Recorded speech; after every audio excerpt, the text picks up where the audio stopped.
Almendra, Won Pyeong-sun. Traducción de Sun Me-yun.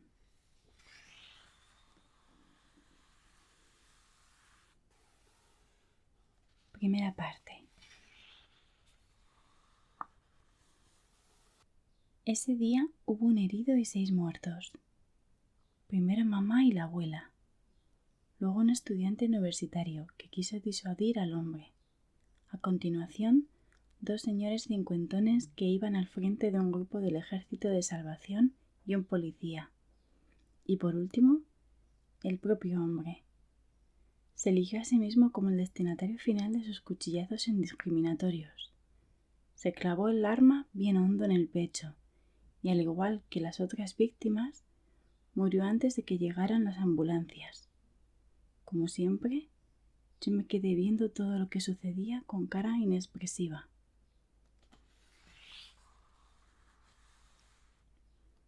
El primer suceso ocurrió cuando yo tenía 6 años. Los síntomas aparecieron mucho antes, pero fue entonces cuando la cosa salió a la luz. De todos modos, fue bastante más tarde de lo que mamá había previsto. Fue una negligencia de su parte, porque ese día no vino a buscarme al jardín de infancia.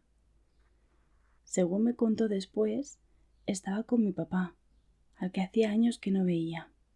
Acariciando las paredes desvaídas del osario donde descansaban sus restos, le dijo que iba a olvidarlo. No había conocido a otro hombre, pero quiso decírselo de todos modos. Mientras ella le ponía de esta manera el punto final a su historia de amor, se olvidó por completo de mí, que era el fruto imprevisto de esa relación de juventud. Después de que se marcharan los demás niños, salí tranquilamente del jardín. Todo lo que sabía a los 6 años acerca de dónde estaba mi casa era que quedaba en algún lugar al otro lado del puente. Al llegar allí, saqué la cabeza por la barandilla. Abajo los coches corrían veloces, deslizándose sobre el asfalto. De pronto me acordé de haberlo visto hacer en algún lado y junté toda la saliva que pude para darle a alguno de los coches que pasaban, pero la baba desapareció en el aire antes de llegar al suelo. Repetí la operación varias veces, absorto en lo que ocurría, hasta que me sobrevino un mareo y me sentí como flotando. ¿Qué haces, niño? No hagas porquerías. Levanté la vista y vi a una señora que me miraba mal. Sin embargo, siguió su camino como los coches deslizándose sobre el asfalto y volví a quedarme solo.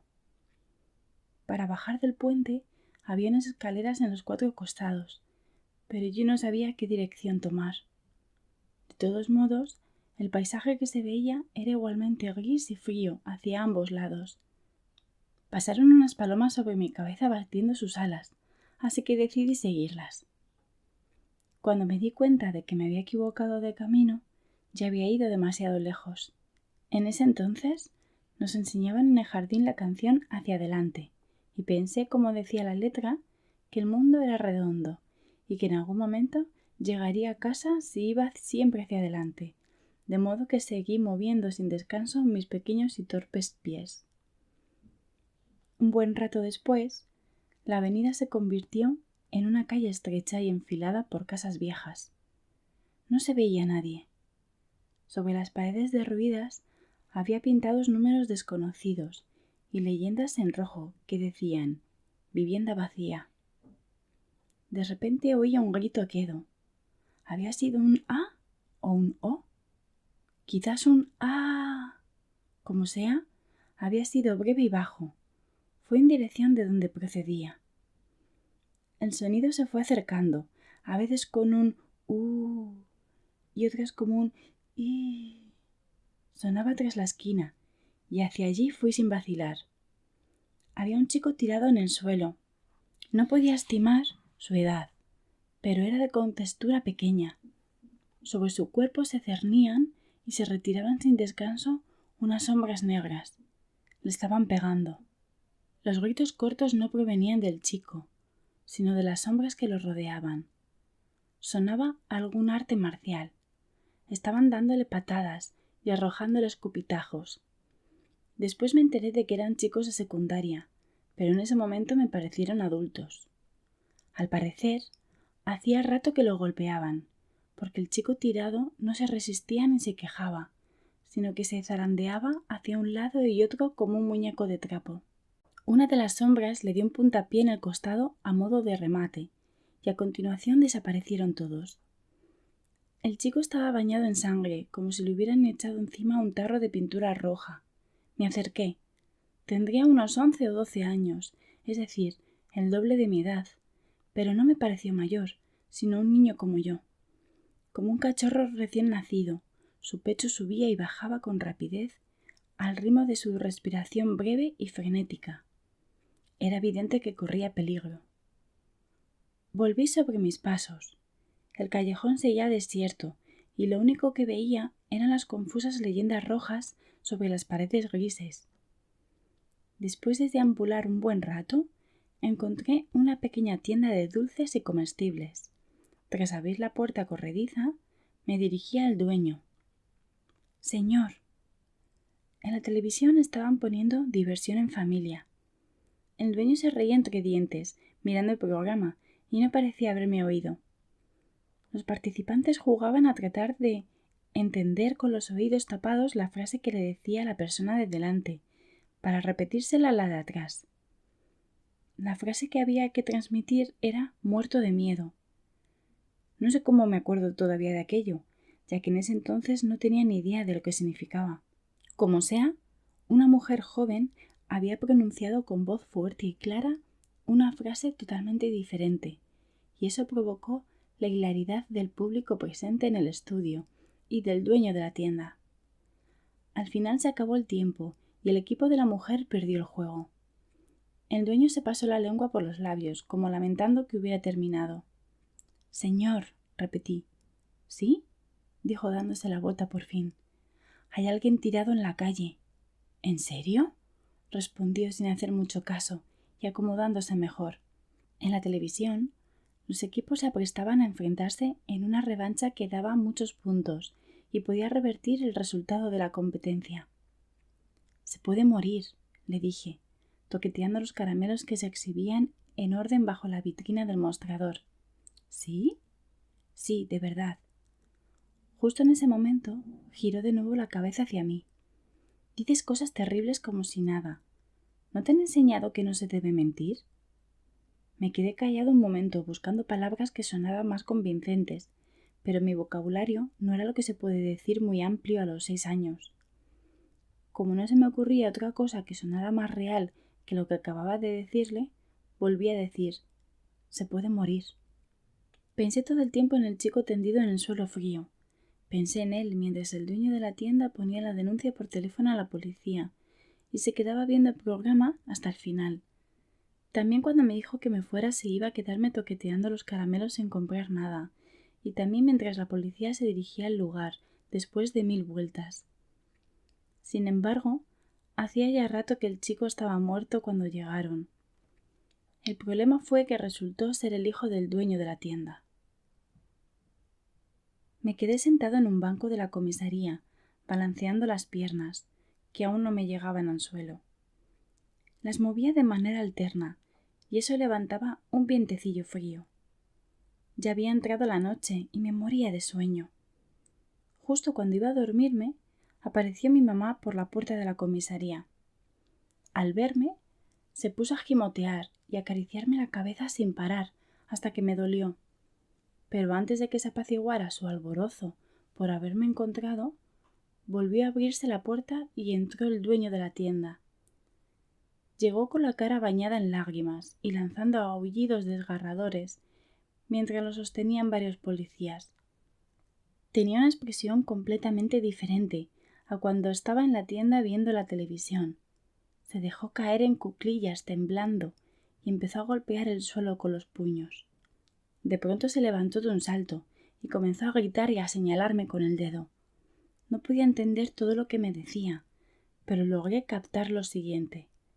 Si lo hubieras dicho de un modo más serio, no habría sido tan tarde. A su lado un policía lo calmó, diciéndole: «¿No ve que no es más que un niño?», y lo sostuvo cuando se dejó caer de nuevo al suelo. No comprendía por qué me reprendía aquel señor. Yo era serio todo el tiempo. De hecho, jamás me reía ni me excitaba, de modo que no había ninguna razón para que me dijera aquello. Sin embargo, como era demasiado pequeño para expresarlo en palabras, me quedé callado. Fue mi mamá la que habló en mi lugar. En un abrir y cerrar de ojos, la comisaría se convirtió en un caos por los gritos del hombre que había perdido a su hijo y los gritos de la mujer que había encontrado el suyo. Esa noche jugué con los bloques de construcción, como siempre.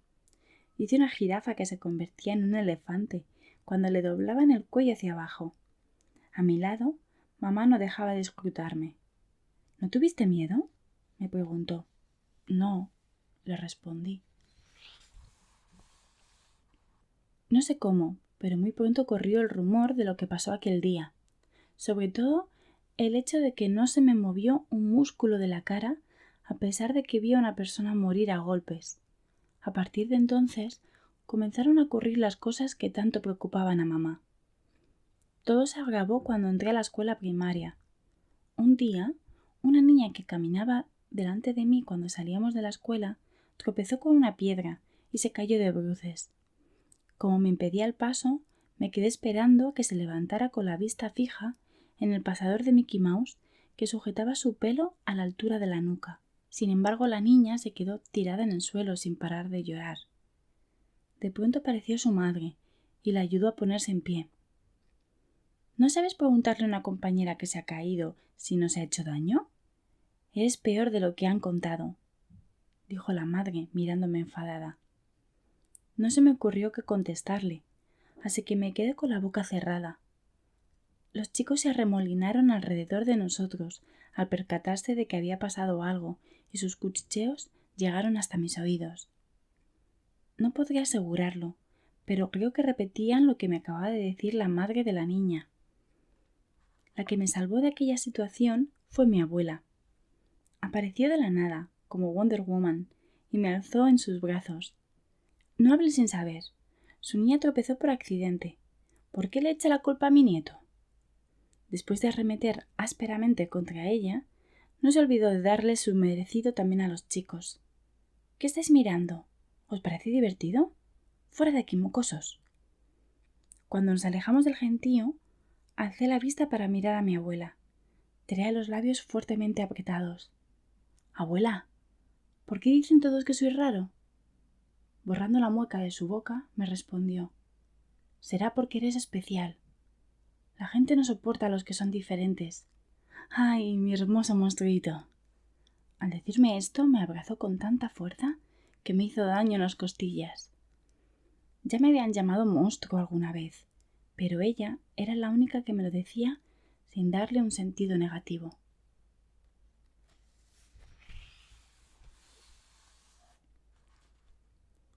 Para ser sincero, me llevó bastante tiempo comprender el mote cariñoso que me puso la abuela. Los monstruos que había visto en los libros de cuentos no eran precisamente hermosos. De hecho, eran monstruos porque estaban muy lejos de ser bonitos. ¿Por qué me llamaba entonces mi hermoso monstruito? Incluso después de que aprendí que había algo que se llamaba paradoja, para expresar ideas de conceptos contradictorios, el mote me confundía porque no estaba seguro de si mi abuela ponía el acento en lo de hermoso o en lo de monstruo. En fin, ella decía que me llamaba de esa manera porque me quería, así que decidí creerla. Lo primero que hizo mamá cuando la abuela le contó el incidente de la chica del pasador de Mickey Mouse fue echarse a llorar. Sabía que iba a pasar algo así. No me imaginé que sería tan pronto. No quiero oírte. Si vas a llorar, hazlo en tu habitación.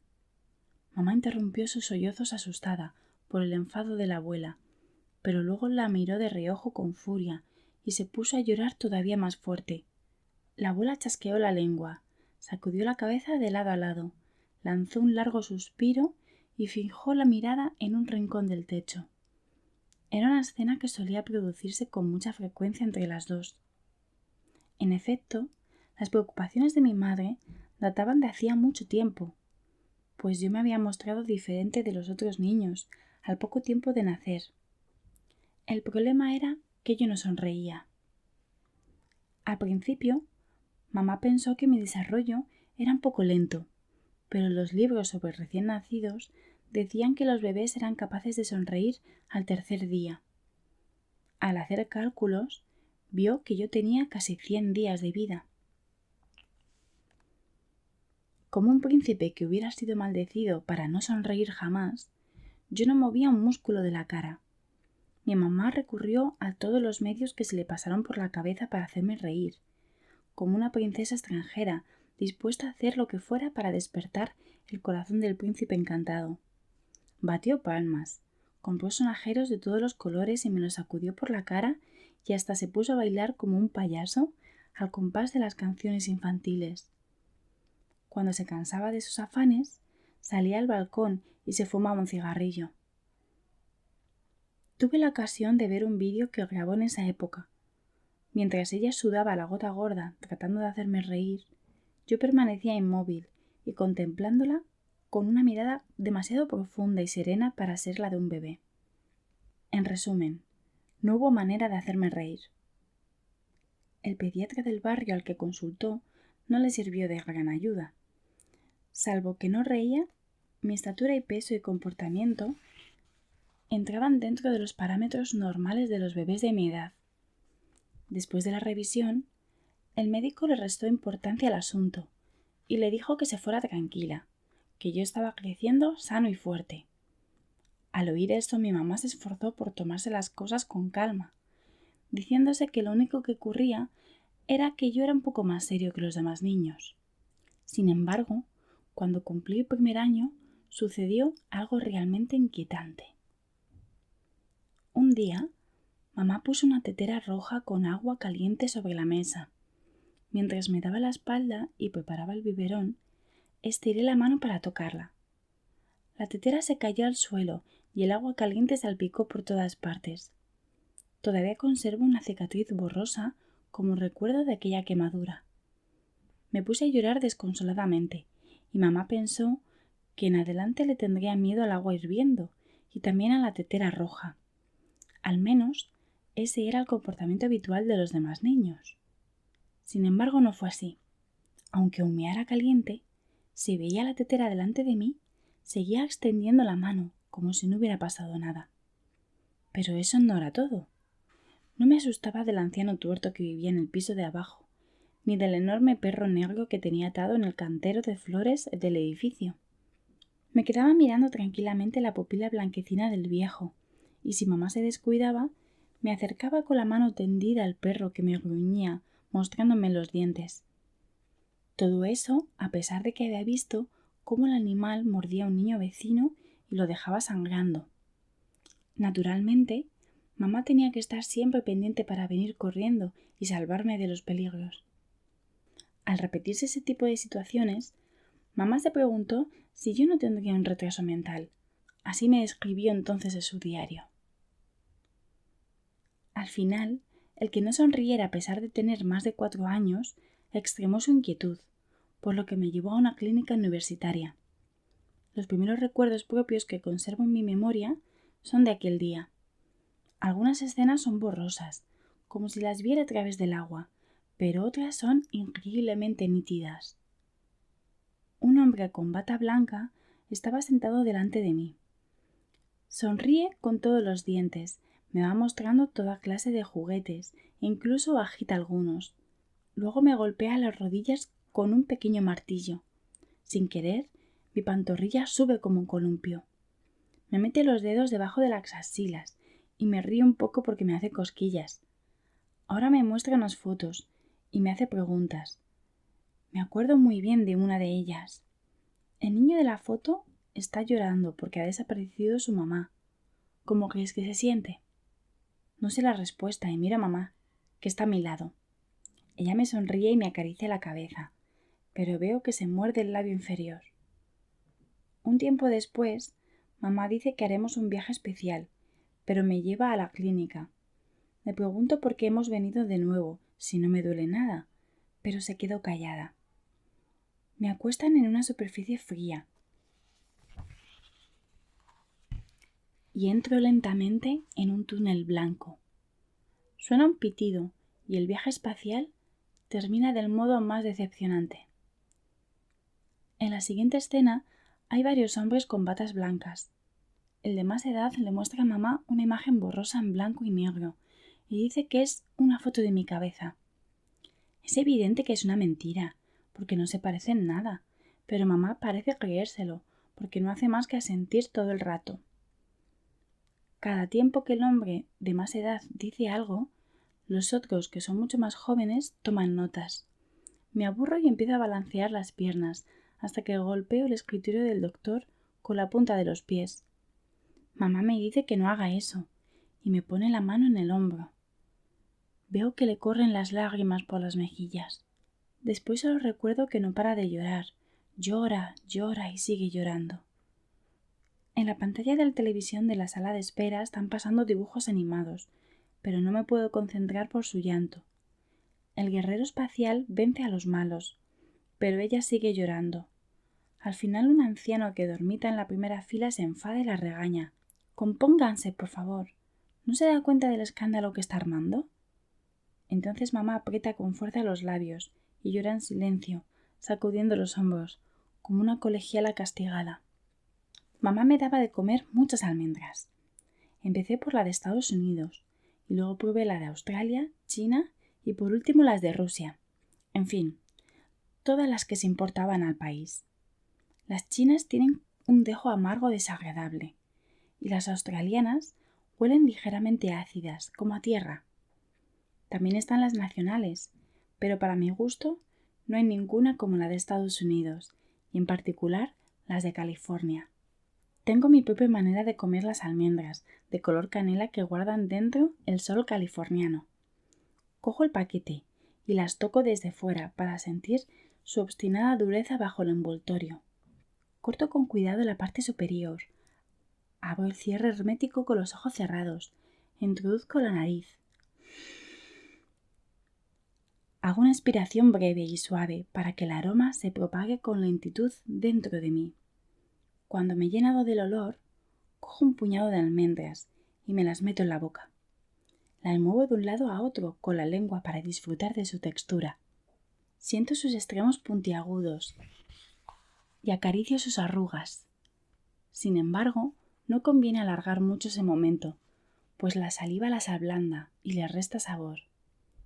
Es solo un proceso previo para llegar al clímax. Si es muy corto, no tiene gracia, y si es muy largo, se esfuma el impacto. Cada uno tiene que regular el tiempo como mejor le vaya. Para alcanzar el clímax hay que imaginar que las almendras crecen. Pequeñas al principio, se vuelven como uvas, luego como kiwis, luego como naranjas y finalmente como melones grandes como pelotas de rugby. Es el momento de disfrutarlas con los dientes. Es el instante en que, con un alegre sonido crocante, los rayos de sol de la lejanía California se expanden por la boca. No llevo a cabo este ritual porque me gustan las almendras. No podía evitarlas, ya que mamá me las ponía a las 3 comidas del día, así que tuve que buscar una forma agradable de comerlas. Me las daba con la creencia de que, comiendo muchas almendras, crecerían las que tengo en mi cabeza. Era la única esperanza a la que podía aferrarse. Todos tenemos en la cabeza 2 almendras. Están metidas en algún rincón del cerebro, más o menos a la altura de las orejas. Tanto por la forma como por el tamaño, son iguales a estos frutos secos. Por eso se les llama amígdala, que significa almendra en griego. El nombre exacto es cuerpos amigdalinos o amígdalas cerebrales. Cuando estas amígdalas reciben un estímulo exterior, se enciende una lamparita roja. Dependiendo del tipo de estímulo, se despiertan sentimientos como el miedo, el enfado, el agrado o el asco. Sin embargo, las almendras de mi cerebro parecen tener un desperfecto, ya que no se enciende del todo esa lamparita roja. Por esta razón, nunca sé por qué los demás se ríen o lloran, y puedo apenas percibir de manera vaga lo que es la tristeza, el amor o el miedo. Para mí, palabras como sentimiento o empatía no son más que un conjunto de letras con un sentido muy impreciso. El diagnóstico de los médicos fue alexitimia, que es la incapacidad para expresar los sentimientos. No podía ser síndrome de Asperger, por los claros que eran los síntomas y por mi escasa edad. Además, no presentaba otros síntomas de desarrollo, así que descartaron cualquier trastorno autista. En realidad, lo que tengo no es tanto incapacidad para expresar sentimientos como dificultad para sentirlos. No tengo problemas para armar frases o comprenderlas, como les ocurre a las personas que tienen dañadas las áreas de Broca y Wernicke, implicadas en la producción del lenguaje. No experimento del todo sentimientos, ni tampoco puedo leerlos correctamente los demás, y confundo unos con otros. Los médicos concluyeron que había nacido con las almendras de mi cerebro demasiado pequeñas y que además no había una comunicación fluida entre el sistema límbico y el lóbulo frontal. Uno de los síntomas de mi condición es que no sé lo que es el miedo. Si alguno piensa que debe ser muy bueno que me muestre siempre valiente, no tiene ni la más mínima idea del problema. El miedo es un método de defensa instintivo que cuida la integridad física. No saber lo que es el miedo no significa ser valiente, sino ser un idiota que se queda inmóvil cuando se le viene encima un automóvil. Lo cierto es que yo no había tenido mucha suerte. No es frecuente que además de tener el miedo aletargado, también se nazca con la incapacidad de sentir y percibir los sentimientos como era mi caso. De todos modos, los médicos dijeron que tenía que agradecer que, teniendo unos cuerpos amigdalinos tan pequeños, no presentara síntomas de retraso intelectual. También le explicaron a mi madre que, como todos los cerebros eran distintos, había que observar cómo evolucionaba el mío. Incluso le hicieron una oferta muy atractiva, diciéndole que yo podría contribuir a desvelar los misterios todavía no resueltos del cerebro humano. Si daba su autorización, yo podría participar en un proyecto de investigación a largo plazo, durante el cual los investigadores de la clínica universitaria me someterían a diversas pruebas médicas a lo largo de mi crecimiento y luego publicarían los resultados en revistas especializadas. Por supuesto, no tendría que pagar nada por los gastos de las pruebas e incluso podría ocurrir que, si los resultados lo ameritaban, le pusieran Song Jun-jae, mi nombre, a una zona del cerebro, tal y como había ocurrido con las áreas de Broca y Wernicke. Sin embargo, harta de los médicos, mamá rechazó de plano la propuesta. El asunto era que mamá sabía muy bien que Broca y Wernicke no eran los nombres de los pacientes sometidos a las pruebas, sino de los investigadores que las llevaron a cabo. Lo tenía claro porque había ido a una biblioteca pública cerca de casa y se había leído varios libros sobre el funcionamiento del cerebro. Otra cosa que le molestaba era que los médicos no me vieran como un ser humano, sino como una masa de carne interesante y curiosa. Muy pronto se dio cuenta de que no me podían curar. Todo lo que harían sería someterme a extrañas pruebas y hacerme tomar medicamentos no aprobados para observar mis reacciones y finalmente lucirse exponiendo los resultados en un congreso de medicina.